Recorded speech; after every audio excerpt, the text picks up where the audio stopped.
BJP media நேயர்கள் அனைவருக்கும் வணக்கம். நான் உங்கள் சேகர். நேற்று தமிழகத்தில் இந்த காவல்துறை பண்ணின ஆப்ரேஷன் சிந்தூர் நம்ம இராணுவ வீரர்கள் செஞ்ச படைத்த சாதனையை அவங்களுக்கு நன்றி சொல்லும் விதமாக அது தேசிய கொடி ஏந்தியது போகிற பேரணிக்கு இந்த காவல்துறை அனுமதி கொடுக்கல. ஆனால் இந்த விடுதலை சிறுத்தைகள் கட்சிக்காரங்க அருவா, வாள், கத்தி, கம்பு அதெல்லாம் சுற்றி வச்சு கொண்டாடுறாங்க. அதுக்கு அனுமதி கொடுத்துருக்கு. அப்போ இந்த காவல்துறை என்ன லட்சணத்தில் செயல்படுதுன்னு என் அன்பு தமிழ் சொந்தங்களை நீங்கள் அனைவரும் கொஞ்சம் நல்லா பாருங்கள். அந்த வீடியோ ரெண்டையுமே லிங்க் பண்ணி விடுறேன், நீங்கள் பாருங்கள், நம்ம பேசலாம். ஒரு இந்திய நாட்டுக்கு பெருமை சேகர் பண்ணலாம். பர்மிஷன் பண்ணுங்க சார். பர்மிஷன் லெட்டர் கொடுத்து கொடுக்க கூடாது. கோஸ்டல் கூட கடல்ல கோஸ்டல் வாங்கிக்கணும். அவன் வாட்டி பண்ணி எத்தனை கோடி ரூபாய் நீங்க ரெஃபர் பண்ணுங்க சார். இல்ல பண்ண முடியாது. அலோ பண்ணாது. Permission வாங்கிக்குள்ளதே sir. சார் அந்த கல் இருக்கு. இது நான் சொல்லி சார் நான் சொல்றது கேளுங்க. அதோட இல்லன்னு சொல்லிட்டு அப்புறம் திருப்பி பேசணும்னு அர்த்தம். அதோட அனுமதி இல்ல கிடையாது சார். இதே ஆளுநர் தான் ஸ்பான்சர் தேசிய இது பண்றது போய் அவங்க நம்ம நாடு வெற்றி பெற்று அது பாராட்டுக்கு தான் நம்ம கொண்டாடுறோம். நாங்க என்ன கொடி வச்சா பண்றோம்.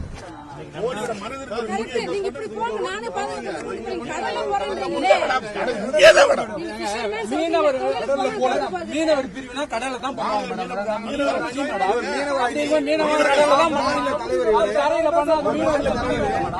இதுக்குள்ளதான் இருக்கிறோம். வெளியில நாங்க அவுட்ல கடலை தாண்டி போனோம்னா கோஸ்டல் கிடைக்காது. இது கோஸ்டல் அனுமதி கிடையாது. இது வந்து பிஷிங் ஹார்பர், துறைமுகத்தோட மீன்பிடி நாட்டுக்கு பெருமை நீங்களும் தான் கொண்டாடணும்.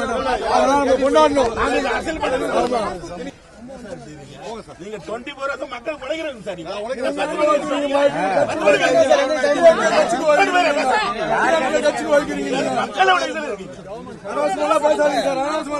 பாரத் மாதா கி, பாரத் மாதா கி, வந்தே வந்தே வந்தே வந்தே.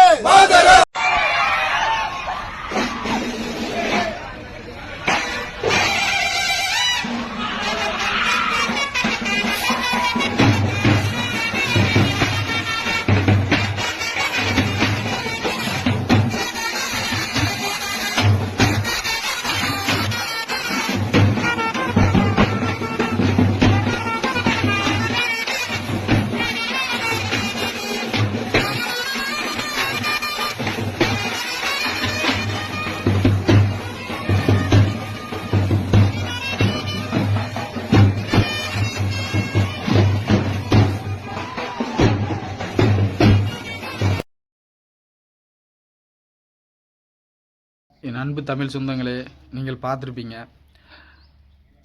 நமது ஆப்ரேஷன் சிந்தூர் வெற்றிக்கு தன் இன்னுயிரையும் நீந்து உயிர் ஒரு மயிருக்கு தான் சமம் அப்படிங்கிற மாதிரி நாட்டுக்காகவும் நாட்டு மக்களுக்காகவும் எல்லையில் போராடிய நமது இராணுவ வீரர்களுக்கு மரியாதை செய்யும் விதமாக, அதுவும் நம்ம அருவா கம்பெல்லாம் கொண்டு போகல, தேசிய கொடி மூவர்ண கொடியை ஏந்திட்டு போய் நம்ம எதுவுமே சொல்லவே இல்லை, இராணுவ வீரர்களுக்கு தான் மரியாதை செலுத்துகிறோம். அப்படி ஒரு அமைதியான ஒரு பேரணிக்கு இந்த காவல்துறை வந்து அனுமதி கொடுக்க மாட்டேங்குது. ஆனால் அதே லிங்கில் நீங்கள் பார்த்துருப்பீங்க, இந்த விடுதலை சிறுத்தைகள் கட்சிக்காரங்க வந்து பயங்கரமான ஆயுதங்களோட அவ்வளோ மக்கள் கூடுற இடத்துல அப்படி அராஜகம் அட்டுழியம் பண்ணுறாங்க. அதுக்கு இந்த காவல்துறை அனுமதி கொடுத்துருக்கு. அப்போ இந்த காவல்துறையை பார்த்து நான் ஒன்று கேட்குறேன், நீங்கள் காவல்துறையில் நீங்கள் வந்து மக்களுக்கு நீங்கள் யூனிஃபார்மாக போடுறதுக்கு முன்னாடியே நீங்கள் என்ன சத்தியப்பிரமாணம் எடுத்துக்கிறீங்க? உங்களுக்கு வந்து சாதி மதம் எதுவுமே கிடையாது, உங்களுக்கு மக்கள் தான் அப்படின்னு சொல்லி நீங்கள் செயல்படவா? இல்லை இப்போ டிஎம்கே இன்றைக்கி ஆட்சியில் இருக்காங்க, அதனால டிஎம்கேக்காரன் என்ன தப்பு பண்ணாலும் சரி அவன் வீட்டு வாட்ச்மேனு மாதிரி நீங்கள் செயல்படுத்தீங்க. டிஎம்கேக்காரன் அதன் கூட்டணி கட்சிகளில் இருக்கிறவன் பண்ணுற அத்தனை அட்டுழியங்களுக்கும் இந்த காவல்துறை வந்து நீங்கள் துணை போய்கிட்டு இருக்கீங்க. தமிழ்நாட்டில் சட்ட ஒழுங்கு சந்தி சிரிக்குதுன்னா இந்த ஆட்சியில் மாதிரி ஒரு கேவலமான ஒரு ஆட்சி தமிழ்நாட்டு வரலாற்றிலே கிடையாது. அதுக்கு இந்த காவல்துறை வந்து முழு உடந்தையாக இருந்து செயல்பட்டுக்கிட்டு இருக்கு. தப்பு பண்ணவனை நீ தண்டிச்சு இது பண்ணால் தான் மித்தமே அவனு தப்பு பண்ணாமல் இருப்பான். அவ்வளோ ஆயுதங்களோட பயங்கரமான ஆயுதங்களோட மக்கள் சுற்றி நிற்காங்க, அவங்கக்கிட்ட அப்படி அராஜகம் அட்டுழியம் பண்ணுதான். இதை பார்த்தா மக்களுக்கு எவ்வளோ இடையூறு பண்ணுதாங்க. ஆனால் பாரதிய ஜனதா கட்சிக்காரங்க என்ன பண்ணுதான், அமைதியான முறையில் மூவர்ண கொடியை ஏந்தி அமைதியான பேரணி நடத்திக்கிட்டு இருக்காங்க. அதுக்கு நீங்கள் அனுமதி தர மாட்டேங்கிங்க. உலகத்திலேயே எனக்கு தெரிஞ்சு உலகத்திலேயே நீதிபதிகள் அணி வச்சிருக்கிறது வந்து டிஎம்கே மட்டும்தான். இந்த நீதிபதிகள்லாம் என்ன சொல்கிறாங்க, ஒரு பெண்ணு வந்து என்னை இந்த மாதிரி பண்ணிட்டாம்னு ஒருத்தனுக்கு மேலே கம்ப்ளைண்ட் கொடுத்தா பெண்களுக்கு எதிரான சின்ன குற்றங்கள் நடந்தாலே அவனுக்கு கடுமையான தண்டனை கொடுத்தா மட்டும்தான் நாளைக்கு பெண்கள்கிட்ட எவனும் போகாமல் இருப்பான். ஆனால் நீ அவனை கைது பண்ணுறதுக்கு முன்னாக்கிட்டேயே நீ முன்ஜாமீன் கொடுத்தனா நீ என்ன லட்சணத்தில் நீ இருப்ப? சமூக ஆர்வலர்களை அவன் வண்டி ஏற்றி கொள்ளுதான். அதுக்கெல்லாம் நீ ஒன்றுமே செய்ய மாட்டேங்கிங்க. இந்த காவல்துறையும் நீதித்துறையும் டிஎம்கே வீட்டு வேலைக்காரங்க மாதிரி தான் செயல்படுது. பிறகு எப்படி சட்ட ஒழுங்குன்னு விளங்கும்? ரவுடி பேயிலும் கட்ட பஞ்சாயத்து பண்ணுறவனையும் பெண்களுக்கு எதிரான குற்றங்கள் பண்ணுறவனையும் அசால்ட்டை அவங்கள விட்டுருதாங்க. என்ன இந்த மாதிரி என் குடும்பத்தை கெடுத்துட்டேன், என் வீட்டு பெண் இந்த மாதிரி பண்ணிட்டான் அப்படின்னு போய் கம்ப்ளைண்ட் கொடுத்தான். எவன் கம்ப்ளைண்ட் கொடுத்தானோ அவனை பிடிச்சி எஃப்ஐஆர் போட்டு வைக்க. நீ காவல்துறையா இல்லைன்னா டிஎம்கேக்காரன் வீட்டுக்கும் அதன் கூட்டணி கட்சியில் உள்ள வீட்டுக்கும் வாட்ச்மேனானு தெரியல. நீங்கள் சொல்லிட்டீங்கன்னா இல்லைனா இப்படி வெளிப்படையாக சொல்லிடுங்க, நாங்கள் டிஎம்கேக்காரன் என்ன தப்பு பண்ணாலும் சரி நாங்கள் ஆக்ஷன் எடுக்க மாட்டோம், டிஎம்கேக்காரன் தப்பு பண்ணாமல் எங்ககிட்ட கம்ப்ளைண்ட் கொடுக்க வராதிங்கன்னு சொல்லி நீங்கள் முன்னால் எழுதி போட்டுட்டீங்கன்னு வைங்க. அவன் டிஎம்கேக்காரனாக இருந்தால் அவங்க யாரும் பொதுமக்கள் போக மாட்டாங்கல்ல. நீங்கள் ஆனால் டிஎம்கேக்காரன்ட்ட மட்டும் சம்பளம் வாங்கலை, அந்த பாதிக்கப்பட்ட மக்கள் கொடுக்குற வரி பணத்தில் தான் நீங்கள் சம்பளம் வாங்கிக்கிட்டு இருக்கீங்க. இதெல்லாம் சரி, நாளைக்கு எங்கள் பாரதிய ஜனதா கட்சி வந்துடும், அப்போ எங்ககிட்ட வந்து சிங்கி அடிப்பீங்களா? இதுக்கு பேர் என்ன பேர்? நீங்கள் காவல்துறை வந்து ஒரு தகப்பனுக்கு அப்புறம் அடிக்கிற ஒரு உரிமைனா ஒரு காவல்துறைக்கு தான் கொடுத்துருக்கு. தப்பு பண்ண யாருனாலும் சரி, நீங்கள் எத்தனையோ நேர்மையான அதிகாரிகள் இருக்காங்க. நீங்கள் பண்ணுற ஒரு சில இந்த மாதிரி ஒரு பதவி வெறிக்காக அவங்க டிஎம்கே போடுற ஒரு 4-5 எலும்பு துண்டுகளுக்காக அப்புறாணி மக்களை போய் சரி நீ அப்படி தான் செஞ்சு தொலைச்சிக்கிட்டு இருக்க, ரைட்டு, ஓகே. அமைதி பேரணி தானே, மூவர்ண கொடினா தேசிய கொடி எனக்கு மட்டுமா உனக்கும் தானே, நீ ஒரு இந்தியன் தானே, ஃபஸ்ட்டு இந்தியன், அப்புறம் தான் நம்ம தமிழன். நம்ம இந்தியன், நம்ம நாட்டுப்பற்று இல்லாமல் நீ என்ன எப்படி இருப்ப? இராணுவ வீரர்களை எங்களுக்காக மட்டுமா போராடி உயிர் நீந்தாங்க? உங்களுக்காக தானே. அமைதி பேரணிக்கு நீ அனுமதி கொடுக்க மாட்டேங்குத. இஸ்ரேல் எங்கே இருக்குது, பாகிஸ்தான் எங்கே இருக்குது? அவன் மதவெறி பிடிச்சி அவன் மதவெறிக்காரனுக்காக போய் அவன் அங்கே ஆர்ப்பாட்டம் பண்ணுதான், அதுக்கு நீ அனுமதி கொடுக்க. இவன் ஒருத்தன் என்னடானா கத்தி கம்பு எவ்வளவு கொடூரமான ஆயுதங்கள் எல்லாம் இருக்கோ அதெல்லாம் வச்சு மக்களை பயம்புறுத்துகிற மாதிரி அவனுங்க நடு ரோட்டில் ஆடிக்கிட்டு போகிறாங்க கொடியை பிடிச்சிக்கிட்டு. இதுக்கு நீங்கள் அனுமதி கொடுத்துருக்கீங்க. இந்த காவல்துறையை என்ன பண்ணுறதுனே தெரியல. உண்மையிலேயே நாடு அவ்வளோ பயமாக இருக்குது. நீ காவல்துறை பெண்கள் மேலே கை வச்ச ஒருத்தனை, எவனையாவது ஒருத்தனை நீ என்கவுண்டர் பண்ணியிருந்தனா, இல்லை அவனுக்கு சரியான தண்டனை வாங்கி கொடுத்துருந்தனா, திரும்ப பெண்கள் மேலே எவனாவது கை வைக்க தைரியம் வருமா? தமிழ்நாட்டில் நடக்கிற அத்தனை குற்றங்களுக்கும் முதல் காரணம் யாருன்னா காவல்துறை தான். 2வது காரணம் யாருன்னா நீதித்துறை தான். என் அன்பு தமிழ் சொந்தங்களே கொஞ்சம் நல்லா யோசிச்சு பாருங்கள். இப்போ நான் தப்பு பண்ணிட்டேன்னா என்னை கூட்டு போய் கரெக்டான முறையில் எனக்கு அந்த நான் பண்ணின தப்புக்கு கரெக்டான முறையில் நீ தண்டனை வாங்கி கொடுத்துட்டேன்னா, என்னை பார்த்து இன்னொருத்தன் திருந்து வந்தானே, ஐயோ இது மாதிரி நம்மளையும் செஞ்சுருவாங்கன்னு சொல்லி தப்புக்கள் குறையும் தானே. கரெக்டான நான் நான் என்ன தப்பு பண்ணணும் அதுக்கு என்ன தண்டனையோ அது கரெக்டாக காவல்துறையும் நீதித்துறையும் கொடுத்துருச்சுன்னா திரும்ப நான் தப்பு பண்ணுவேனா? நீ என்ன ஈஸியாக விட்டுருத. அப்போ நான் திரும்ப அதே தப்பை தானே பண்ணுவேன், அப்புறம் அதுக்கு மேலே உள்ள தப்பு பண்ணுவேன். அப்போ இதுக்கெல்லாம் உடந்த யார்? காவல்துறையும் நீதித்துறையும் தான். இந்த காவல்துறையும் நீதித்துறையும் டிஎம்கே அவங்க சட்டப்பைகளை வச்சுருக்கான். இங்கேருந்து போய் இதை செய்யினா அதை செய்தான். நீ இந்த தப்பு அவன் அந்த தப்பு பண்ண அவன் டிஎம்கே அவனை விட்டுருதுன்ற. அந்த காவல்துறையை பார்த்து நீதித்துறையை பார்த்து ஒன்று கேட்குறேன்.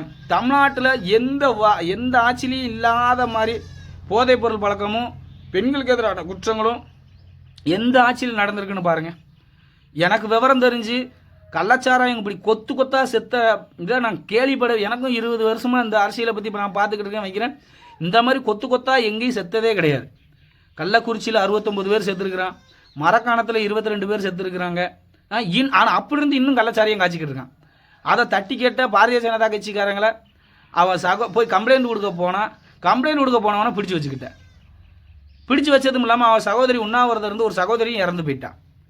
அப்போ நீங்கள் காவல்துறைங்கள நீங்கள் உங்களை எச்சனை எப்படி சொல்கிறது, எச்சையா அதுக்கும் மேலேயானு தெரியல. நீங்கள் தயவு செஞ்சு நேர்மையாக இருந்து நீங்கள் மக்களுக்கு தான் பணி செய்ய வந்திருக்கீங்க. அது தப்பு பண்ணவன் ஆளுங்கட்சிக்காரன் எதிர்கட்சிக்காரன் அதெல்லாம் உங்கள் கண்ணுக்கு தெரியக்கூடாது. தப்பு எவன் பண்ணுதானோ அவன் என்ன தப்பு பண்ண, அவன் எந்த கட்சிக்காரன் அவனாக இருக்கட்டும், உன் பார்வையில் அவன் தப்பு பண்ணியிருக்கான். சரியான முறையில் நீ அவனுக்கு இப்போ தண்டனை வாங்கி கொடுத்தா தான் மெத்தவன் தப்பு பண்ண மாட்டான். இப்போ தப்பு பண்ண தூண்டுறது யார்? காவல்துறை தான் தூண்டுது. நீ சரியான முறையில் எவிடன்ஸோடு எடுத்து போய் கொடுத்தா தானே நீதித்துறை அவங்களுக்கு தண்டனை கொடுக்கும். நீங்கள் 2 பேரும் இப்படி கேம் ஆடுனீங்கன்னா அப்புறம் எப்படி தமிழ்நாடு விளங்கும்? எப்படி குற்றங்கள் குறையும்? ஆனால் பாரதிய ஜனதா கட்சி ஆட்சிக்கு நாங்கள் வரத்தான் போகிறோம். உங்களை மாதிரி இந்த சிங்கிச்சான் அடிக்கிற எல்லாரையும் நீங்கள் திருந்துங்க, இல்லைன்னா திருத்தப்படுவீங்க. நீங்கள் மக்கள் வரி பணத்தில் தான் சம்பளம் வாங்குறீங்க. நீங்கள் டிஎம்கே காரன் இருந்தோ அவன் கூட்டணி கட்சிக்காரர்கள் இருந்தெல்லாம் சம்பளம் வாங்கலை. நீ எந்த மக்கள் கம்ப்ளைண்ட் கொடுக்க வந்தால் அந்த மக்கள் மேலே பொய் வழக்க போடுதியோ அந்த மக்கள் கட்டுற வரி பணத்தில் தான் நீ சம்பளம் வாங்கிக்கிட்டே இருக்க. தயவு செஞ்சு எத்தனையோ நேர்மையான அதிகாரிகள் இருக்காங்க காவல்துறையிலையும் நீதித்துறையிலையும். அவங்களுக்கும் உங்களால் ஒரு சில உங்களை மாதிரி ஒரு எச்சங்களால் அவங்களுக்கும் சேர்த்து கட்ட பேர் எல்லாம் பொதுவாக சொல்கிற மாதிரி தான் இருக்குது. என் அன்பு தமிழ் சொந்தங்களே, இந்த மாதிரி ஒரு கேடுகட்ட ஆட்சியை இன்னும் ஒரு தடவை நீங்கள் வர வச்சிட்டிங்கன்னா நம்ம தமிழ்நாடு எந்த எல்லைக்கும் போகும். நீங்களே பாருங்கள், நான் அந்த இதில் 2 லிங்க் கொடுத்துருப்பேன். நம்ம இராணுவ வீரர்களுக்கு மரியாதை செலுத்தணும்னு அனுமதி கேட்காங்க, இந்த காவல்துறை அனுமதி கொடுக்க மாட்டேங்குது. இவங்க எவ்வளவோ சொல்கிறாங்க, நீங்கள் மட்டும் நம்ம இந்தியர்களுக்கு இராணுவ வீரர் வந்து எல்லையில் பாதுகாக்காங்கன்னா எங்களுக்கு மட்டும் இல்லை உங்களுக்கு சேர்த்து தான். நாங்கள் என்ன பண்ண போகிறோம், அமைதியாக பேரணி போக போகிறோம்னு கேட்குறேன். அதுக்கு இந்த காவல்துறை அனுமதி கொடுக்கல. ஆனால் விடுதலை சிறுத்தைகள் கட்சிக்காரங்க பயங்கரமான அருவா கத்தி ஒன்றும் பயங்கரமான ஆயுதங்களோட நடு ரோட்டில் கையை உயர்த்தி அந்த அருவாளையும் கத்திகளையும் வாளையும் காட்டிக்கிட்டு இருக்காங்க. அதுக்கு அனுமதி கொடுத்துருக்கு இந்த காவல்துறை. அப்போ இவங்க என்ன லட்சணத்தில் பாதுகாக்காங்கன்னு நீங்களே பார்த்துக்கோங்க. தயவு செஞ்சு இன்னும் ஒரு தரம் டிஎம்கே மட்டும் ஆட்சிக்கு வந்தால் தமிழ்நாடு ரத்த வெள்ளத்தில் தான் இருக்கும். உத்தரப்பிரதேசம் பீகாரெல்லாம் ஒரு 50 வருஷத்துக்கு முன்னால் எப்படி இருந்துச்சோ அதே மாதிரி நம்ம தமிழகம் வந்துடும். ஏன்னா இந்த கட்ட பஞ்சாயத்து பண்ணுறவனை ரவுடி விட்டுருது. இந்த கட்ட பஞ்சாயத்து பண்ணுறவன் ரவுடிசம் பண்ணுறவனை பூரா இந்த காவல்துறை விட்டுருது. அவன் தைரியமாக தப்பு பண்ணுவான். அவங்களால பாதிக்கப்பட்டவங்க போய் கம்ப்ளைண்ட் பண்ணால் அவனை பிடிச்சி வச்சுக்கிறான். அப்போ யார் கம்ப்ளைண்ட் பண்ண போவா? ஒரு ஸ்டேஜில் என்ன ஆகும், இவன் சொன்னால் கேட்க மாட்டான்னு இவன் பதிலுக்கு ஆயுதத்தை எடுக்க வேண்டியது இருக்கும். அப்போ தேவையில்லாமல் சட்ட ஒழுங்கு பிரச்சனை, சாதி கலவரம், இதெல்லாம் தூண்டி விடுறது காவல்துறை தான். டிஎம்கே ஆட்சிக்கு வந்தால் சாதி இன்னி 2026 தெரிஞ்சோ தெரியாமலோ டிஎம்கே மட்டும் ஆட்சிக்கு வந்துருச்சுனால் தமிழகம் வந்து ரத்த ஆறாத்தா ஓடும். அதில் யார் எந்த மக்களும் நீ டிஎம்கேக்கு ஓட்டு போனவோட சேர்த்தன் சீரழிவ. ஏன்னா டிஎம்கேல நீ ஏன் சொந்தக்காரனாக இருப்ப, என்னை எவனையும் அடிக்கி விட்டு நீ எப்படி பார்ப்ப? தயவு செஞ்சு இது அனைத்து தமிழ் சொந்தங்களுக்கும் ஒரு பொறுப்பு இருக்குது. இந்த டிஎம்கே நீங்களே சமூக வலைதளங்கள்லாம் பாருங்கள். அவங்க பெண்களுக்கு எதிரான குற்றங்கள் இந்த ஆட்சியில் மாதிரி எந்த ஆட்சியிலையும் நடக்கலை. கள்ளச்சாராய மரணமும் இந்த ஆட்சியில் மாதிரி எந்த ஆட்சியிலையும் நடக்கலை. ஒரு கேடுகட்ட ஆட்சி நடந்துக்கிட்டு இருக்குது. தயவு செஞ்சு அனைத்து என் தமிழ் சொந்தங்களும் இதை உணர்ந்து வருகிற 2026 சட்டமன்ற தேர்தலில் பாரதிய ஜனதா கட்சி கூட்டணியை ஆதரிக்கணும்னு உங்களை பணிவோடு கேட்டுக்கொள்கிறேன். நன்றி, வணக்கம். பாரத் மாதா கி ஜெய்.